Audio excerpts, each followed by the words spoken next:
Hey everyone, today we have Christopher Wild from Goucher College with us, he's going to be sharing some great information about what's going on at Goucher. So Christopher, I will let you take it from here. Awesome, thank you. And welcome to everyone who is viewing this presentation virtually. It's so exciting to be able to create this opportunity for you to learn a little bit more about Goucher. And what I really want to focus in on during the presentation for the next 15 minutes or so is really just those things that make Goucher different. I imagine that kind of as you're going about your college search process, especially if you're looking at a lot of small residential liberal arts colleges, we all tend to start to sound the same after a while. And so I really want to drive home those things that make Goucher different. And right off the top of the bat is definitely location. We are kind of the rarer example of a liberal arts college that is not out in the middle of a cornfield, but is in a major metropolitan area, has access to a city and city offerings. We're about 20 minutes north of downtown Baltimore and sit about an hour north of Washington, D.C., right on this kind of I-95 corridor, so easy access up and down the East Coast. Baltimore, a really great college town. There's close to 15 other colleges in the Baltimore area. There's opportunities to take classes at those other colleges. There's opportunities to collaborate with their students. There's also free transportation that's sponsored by an organization called the Baltimore College Town Network, of which Goucher's a part. And Baltimore really is a city of neighborhoods. It offers a lot for our students in terms of opportunities for internships, things to do. There's a really thriving arts and cultural scene in Baltimore with a lot of great museums. We have a national aquarium, a zoo. So a lot of great opportunities to get off campus, get experience in a major city, take advantage of those offerings in a smaller big city. Baltimore is very easy to navigate. Each kind of little neighborhood has its own little quirks and flares and different kind of audience that it caters to. And so it's a really fun and easy city to explore, especially with the Baltimore College Town Network bus shuttle service that operates. But we sit on 287 acres, so kind of the best of both worlds. You get the residential campus experience, that guaranteed housing for all 4 years, but you have the option, again, of being so close to a major city. And these are just some shots of the campus to give you a feel for what kind of architecture, or how the campus is laid out. I know that in this kind of virtual world, kind of getting the feeling for what the college feels like and looks like is a little bit hard, so got quite a few pictures in here just kind of give you a feel for what that looks like.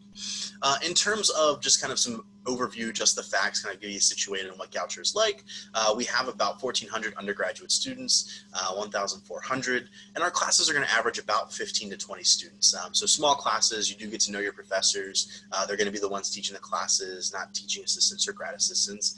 And Goucher's student body is incredibly diverse. When we look at last year's incoming class, 61% coming from out of state, California being the 5th largest state representing the student population. So very much a national, international liberal arts college, 38% students of color, so a strong racial and ethnic diversity of the campus. Almost 30% of our students are the first in their family to go to college, much like myself. I was the first in my family to go to college.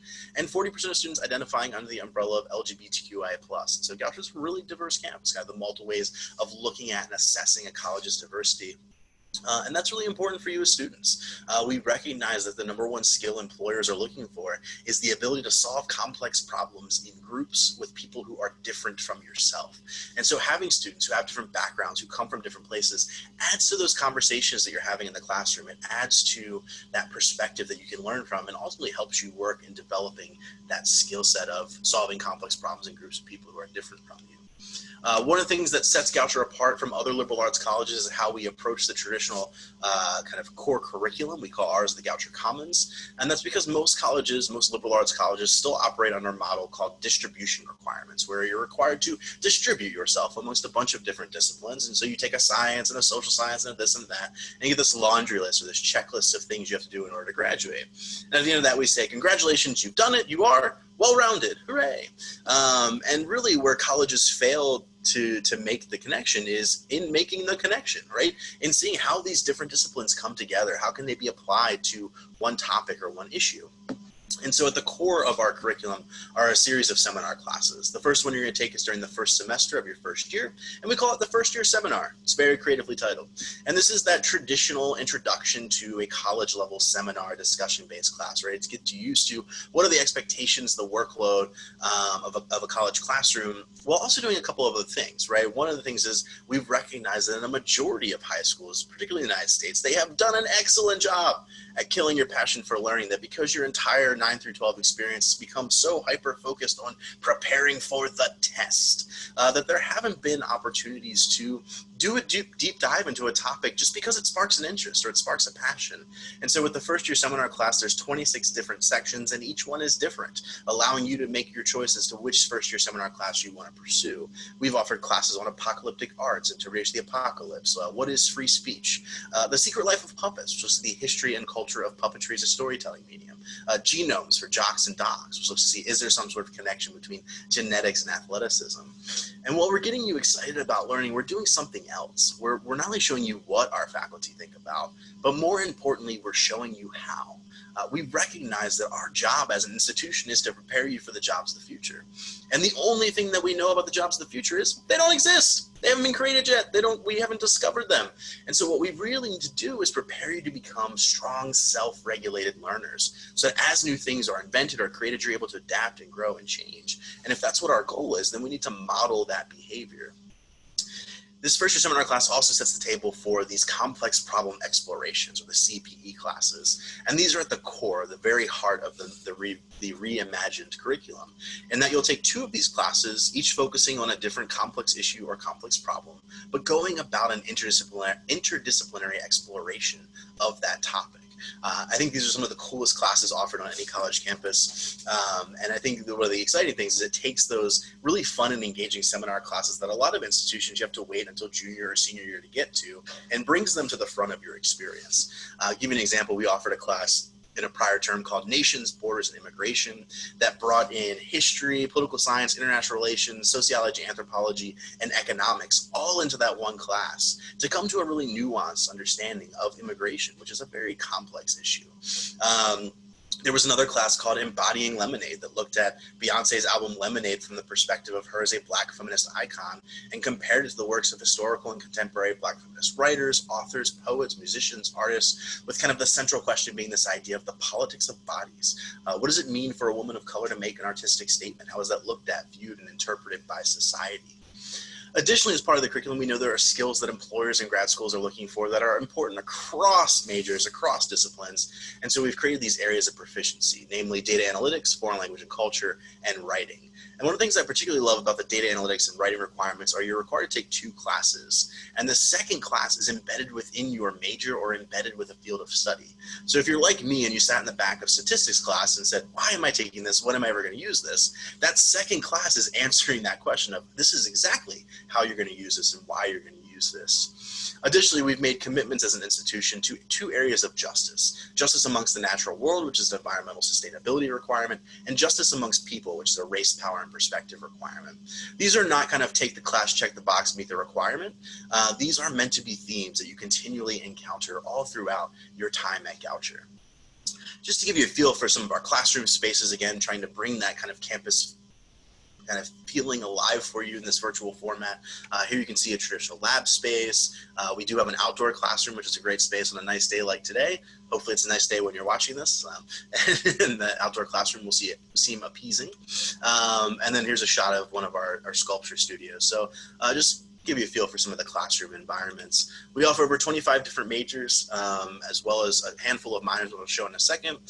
Everything from your STEM fields to your fine and performing arts and a little bit of everything in between. One of the programs I love to point out, though, is particularly for students who have a very specific interest in mind.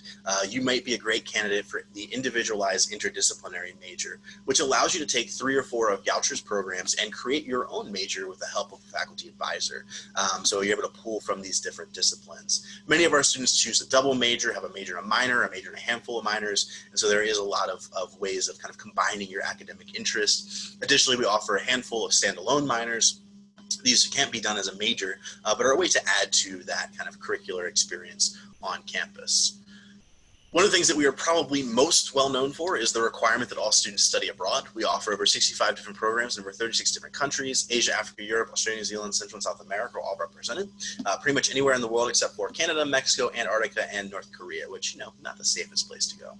You have the option of studying abroad for either a full semester or something as short as 3 weeks. Semester programs are going to be that more traditional exchange where you're going to a foreign organization or institution, taking classes with their faculty, living in their housing with a host family, and very much working on things towards your major, your minor, kind of other program requirements back on campus. The other option is what we call the Intensive Course Abroad, or the ICA, and these are programs that are created and led by our faculty. They're going to tend to have more of a thematic approach.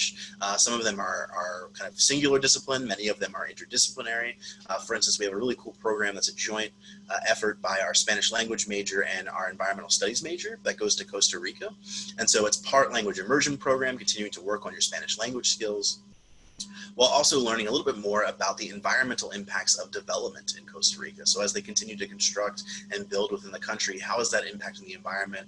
Are precautions being made? What precautions are we taking? What is that impact? And so getting that kind of firsthand experience. I can't tell you enough how different it is to be at an institution where everyone studies abroad.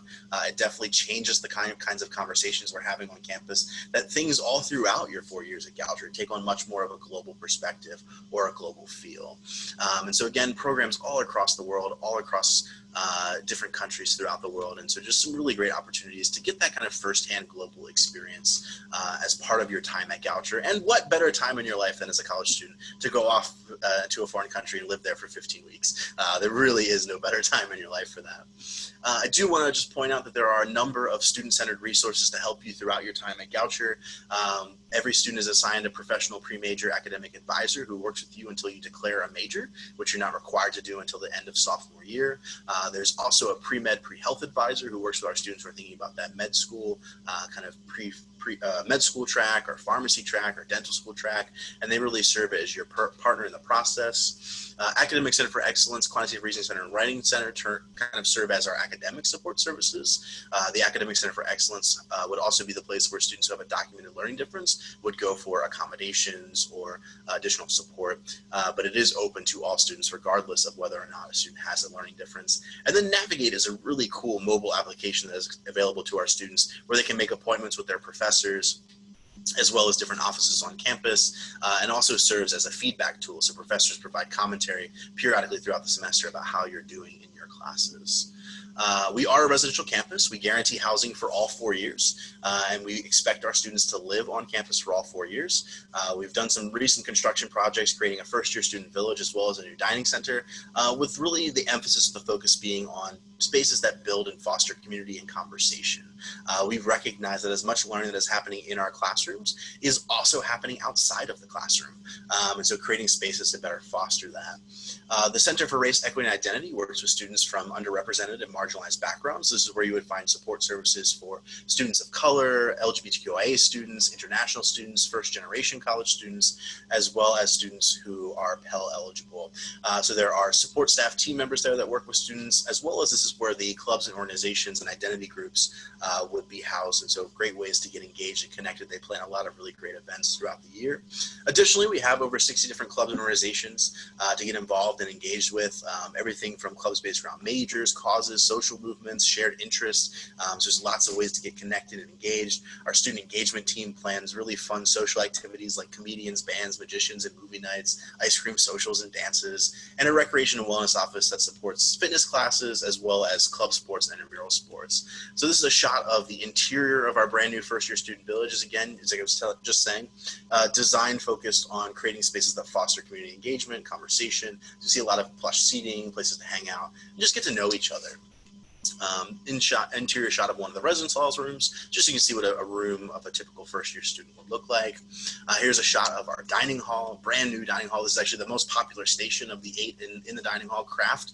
This is the create your own stir fry station, and so you fill up a bowl with all of the goodies that you want on your stir fry. You hand it over to the chef. They throw it on this giant Mongolian grill, and then you get fresh stir fry. Definitely a very popular station. We've actually been ranked as high as 19th in the nation for food. Here is a shot of GIG, or Get Into Goucher Day, a long-standing Goucher tradition, spring festival where classes are canceled, and there's a community picnic, line dancing, live music, tie-dye t-shirts, rock climbing wall, inflatable moon bounces, all those great things.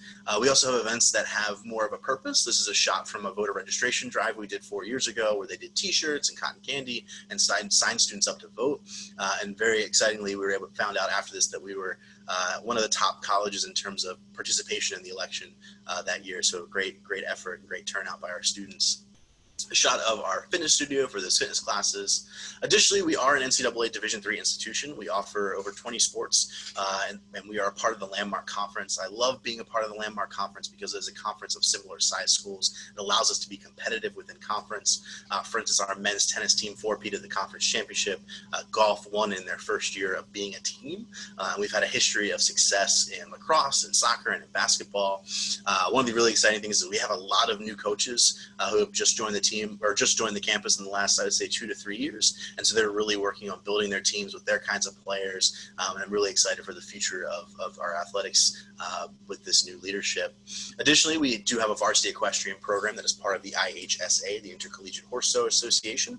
And the cool thing with this is that the riding facilities are actually on campus, as are the horses. And so our equestrian athletes don't have to go anywhere. The added benefit is that even if you're not an equestrian athlete, you can take horseback riding classes. It actually counts as a gym class, so you can do it for credit. The team itself is incredibly competitive. In the 8 years that I've been at Goucher, they've placed in the top 10 of the nation every year, and twice during my time have had the national champion rider. I do want to talk just briefly about what life looks like after graduation. I imagine as you're watching this, you're probably going, I haven't even applied yet. Why are you talking about what happens after? And that's because you should really look at college as an investment. You are investing in yourself. You are investing time, money, energy, and effort into this experience. And so you want to get a return on that investment, namely going on to graduate school or getting a job. And so I'm happy to tell you that for our last 5 graduating classes, on average, 96% of the grads have been in grad school or employed within 1 year of graduation. So they're seeing that immediate return on investment. Here's just some of the places our students have gone on to graduate school in recent years. One of the things I love to point out here, the number of international universities that are on this list. I think given the kind of global education experience that Goucher offers, I think a lot of our students think about going back abroad for that grad school experience. In terms of recent employers, places that our students have gone on in recent years, and a really cool diverse mix of organizational type here. One thing I do love to point out is that many of our students choose to give a year or 2 years of their lives over to service and do something like the Peace Corps or Teach for America. We've also been named a top producer of Fulbright Scholars, and so going out and doing educational work on kind of the international stage. So a lot of really cool and interesting opportunities there. But coming to get a place like Goucher is not just that kind of immediate return. There is a long-term return to that investment. There was a really great study that was done by Georgetown University Center on Education and the Workforce that looked at what is the long-term impact of a college degree from a specific institution on its graduates. And we were very excited to see that we placed in the top 20% of all colleges nationwide in terms of that lifetime return on investment, that 40 years after graduation, our students were acquiring essentially close to $1 million in what they call net present value, this idea of how much a sum of money is worth in the future today. So $1 million in today's money. And that's actually right along line with where liberal arts colleges are actually a little bit ahead of the average for liberal arts colleges in that 40-year mark. And liberal arts colleges actually come in third in institution type in terms of that lifetime ROI. So a really significant return on your investment. So hopefully that piqued your interest a little bit in Goucher, and you have and kind of the offerings that we have. And if you have questions, obviously this is virtual, so you can't ask them right now, but feel free to go onto our website. You can email me, you can email admissions@goucher.edu, and we'd be happy to chat with you. That was great. Thank you, Christopher. I have a couple of questions for you. So during this current time, I know you have virtual opportunities. Are you offering anything for prospective students to speak with students about some of those more specific things, like, for example, study abroad as an example? Or I noticed, you have a large percentage of your first year students last year were LGBTQIA. Are there opportunities for students to connect individually at this time with people or students who on campus or off campus, I guess, remotely? Yeah, absolutely.